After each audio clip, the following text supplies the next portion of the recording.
Step 3 of getting pre-approved to buy a home is giving the loan officer your employment history.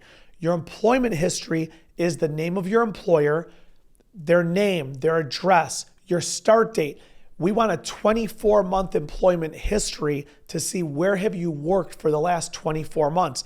I want start date, stop date, job title, phone number. Now, initially, just for a pre-approval, we are not going to call your employer or your employer from 3 employers ago to verify your employment history. I will tell you this, eventually we will. It's better to give that information up front and be prepared for it. You want a solid 2-year work history. And again, I can't stress this enough. Start date, stop date, job title. Periods that you were unemployed, I want to know those dates also. Now, something you're going to see with me is I am way more thorough than the average loan officer who you're going to speak to. I get a lot of people say, Hesh, well, the other loan officer didn't ask any of those questions. Okay, that's why you're going to run into problems.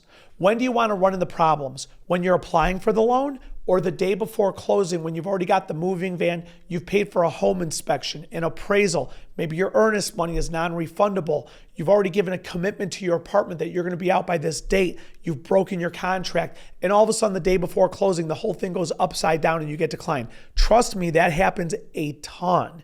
You don't want that to happen to you. Make sure that you're giving a full employment history. Something I tell people is your resume.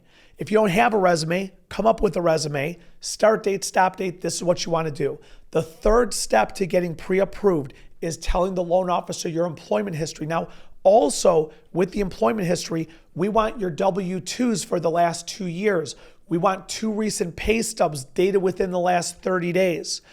This is the information we want. We also, personally, I like to get people's tax returns. Tax returns are not required on every single transaction, but I will tell you this.